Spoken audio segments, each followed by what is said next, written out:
कुछ रवायात के मुताबिक घरों में मकड़ी के जाले को मानूस समझा जाता है। ये घर में नाचाकी, तंगदस्ती और रिज़्क में कमी का सबब माना जाता है।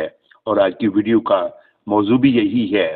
मकड़ी एक छोटा सा कीड़ा है जिसकी दुनिया भर में बेशुमार अक़साम पाई जाती हैं। जगह और मौसम के एतबार से मुख्तलिफ रंगों और जसामत की हामिल होती हैं। तमाम मकड़ियों में जाला बनाने की सलाहियत कुदरती तौर पर मौजूद होती है। मकड़ियाँ इस जाले को शिकारी हथियार के तौर पर इस्तेमाल करके अपनी खुराक हासिल करती हैं। इनकी खुराक ज़्यादातर छोटे कीड़े मकोड़े जैसे चींटी, पतंगे और मक्खी वगैरह होते हैं। वाज़ेह रहे कि मकड़ी की दो किस्में हैं। ज़मीन में घर बना के रहने वाली मकड़ी मूजी और जहरीली होती है, इन्हें मार देना ही बेहतर है। जो मकड़ी घरों में जाला बनाती है वो मूजी और जहरीली नहीं होती, बला ज़रूरत इसे मारने और तकलीफ पहुंचाने से परहेज करना चाहिए।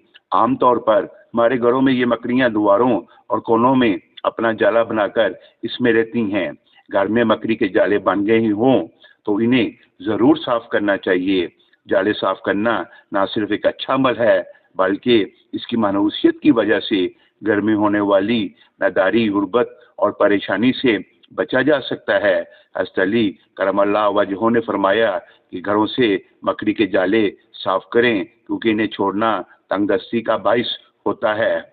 मकड़ी का जाला नापाक नहीं होता, लेकिन घर की खूबसूरती और सफाई के पेश नज़र इसे साफ़ करना बेहतर है क्योंकि इसे घर की सफाई और रिज़्क की बरकत के लिए मनफी अलामत के तौर पर समझा जाता है और ये हकीकत भी है। लिहाजा घर को साफ़ सुथरा रखना चाहिए और मकड़ी के जालों को घर में नहीं छोड़ना चाहिए क्योंकि ये सफाई के असूलों और रिज़्क की बरकत दोनों के ख़िलाफ़ है। वीडियो को एंड करने से पहले आपको मकड़ियों के मुताल्लिक एक दिलचस्प बात बताते चलें। हाल ही में मकड़ियों पर एक तहकीक की गई है जिसके मुताबिक मादा मकड़ी बच्चे देने के बाद अपने बच्चों के बाप को मार देती है। फिर जब औलाद बड़ी हो जाती है तो वो यही अमल अपनी माँ के साथ करती है और उसे मारकर घर से बाहर फेंक देती है।